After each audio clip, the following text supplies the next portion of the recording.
Saudações, alunos. Nós vamos continuar a aula da semana passada, ainda neste modo por enquanto, porque eu estou com uns probleminhas elétricos em casa, e aí provavelmente essa semana já será resolvido e a gente deve voltar aí da forma antiga, com talvez algumas novidades aí, vamos ver.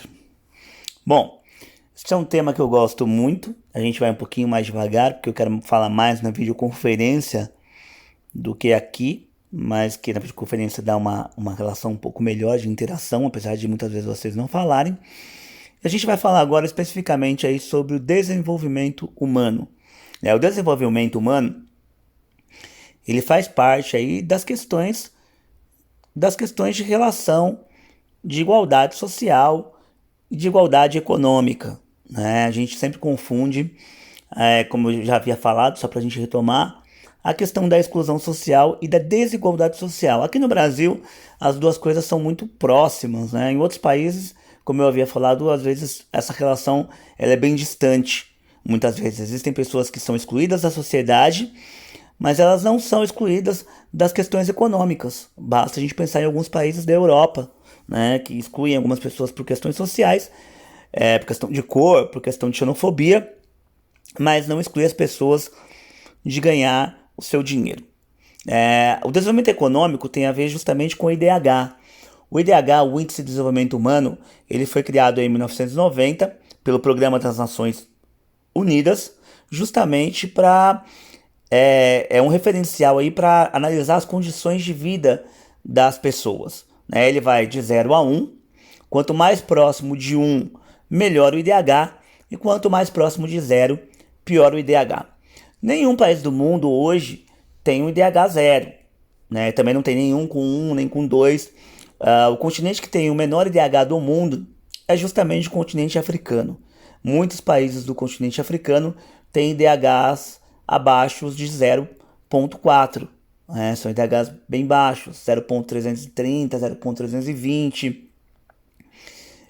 Só para vocês terem uma ideia, 27 países do continente africano, metade dos países, são 54, vivem aí com IDH muito baixo e também são os 27 países mais pobres do mundo. Está justamente aí no continente africano. O IDH, ele era constituído, na verdade ele ainda é constituído no seu cerne aí com 3 grandes indicadores: a expectativa de vida ao nascer, que é a duração média de vida em anos, o nível de instrução e a renda per capita. Na verdade, a expectativa de vida é justamente quantos anos as pessoas vivem. O nível de instrução está relacionado à taxa de alfabetização. O Brasil tem um grande problema com isso. O Brasil ainda tem um número de analfabetos muito grandes. Então a gente acaba perdendo aí uma diminuição do IDH justamente aí por esse fator. E o PIB per capita, que é justamente a relação de valores que as pessoas ganham durante o mês ou durante o ano. A expectativa de vida ao nascer, ela também está relacionada às questões de saneamento básico. É bom a gente lembrar, as questões de saúde, ok? Então isso também vai se relacionar aí às questões do IDH. A gente pode dizer que o IDH é meio complicado de vez em quando, porque em 2010 houveram algumas mudanças nessa relação do IDH. Continua a base, mas foi relacionado a outras questões também. Porque como ela é uma média, acaba sendo uma média. Você pega, por exemplo, a renda per capita. Algumas cidades de São Paulo têm a renda per capita muito alta, mas isso não quer dizer que a maioria da população viva, que ganhe aquele valor, porque é uma média. Então, por exemplo, vou citar um exemplo de Barueri. Barueri é onde tem também os condomínios fechados de Alphaville. Então é óbvio, tem gente muito rica, mas Barueri também tem favelas. Então não se relaciona esse fator à realidade dos fatos, ok? E aí foram criados aí outros índices para analisar o IDH. Foi criado o índice de desigualdade de gênero, que avalia justamente a relação homem e mulher, as privações aí que existem entre as duas relações.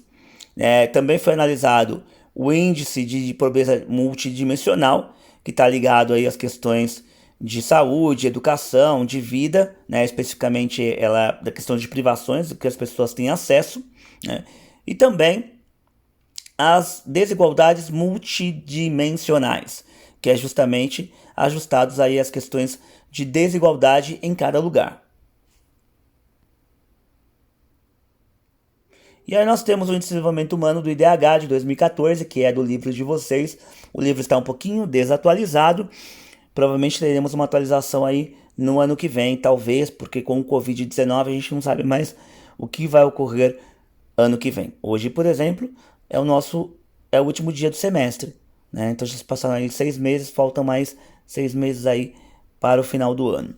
Bom, aqui nós temos justamente aí o Índice de Desenvolvimento Humano em 2014. E aí a gente consegue observar o nosso variável aqui é um mapa colorpético, que ele analisa por cor. Aí nós temos aí alguns países sem dados, principalmente países da África, e países aí que têm DHs muito baixos, né? A gente pode observar, por exemplo, que não tem nenhum país do mundo que tenha um IDH abaixo de 0,3, né? Mas nós temos países de 0,3 a 0,349, né? Então, a gente vê essa relação. O Brasil mesmo, em 2014, o Brasil tinha um IDH aí em torno de 0,700 a 0,749. Se a gente for analisar hoje, a gente vai verificar que talvez esse DH brasileiro hoje seja mais baixo, mas não muito, mas não com tanta diferença, não com tanta diferença.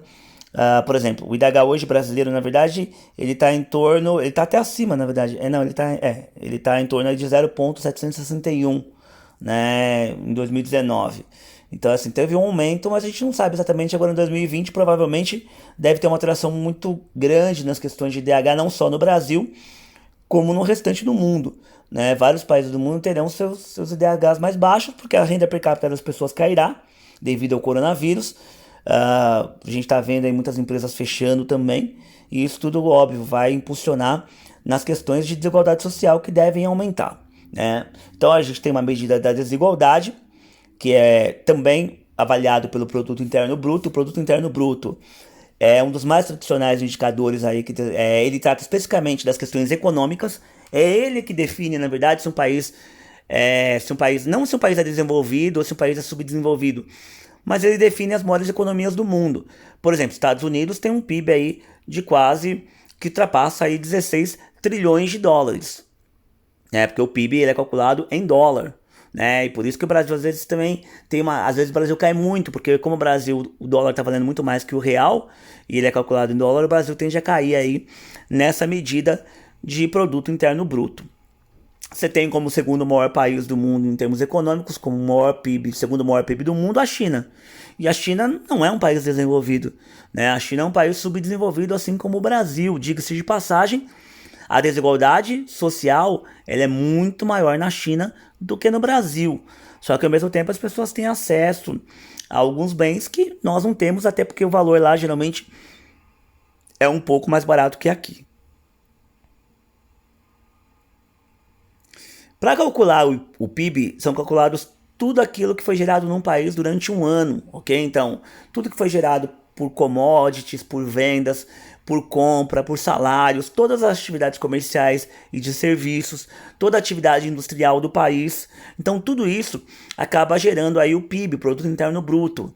Mas o que vai para fora do país, vamos supor, o lucro das empresas, que a gente já falou do lucro das transnacionais, que vai embora do país, não entra no PIB. O Produto Interno Bruto, ele não se relaciona ao que é enviado para fora do nosso país. O lucro das empresas não entra nesse cálculo, ok?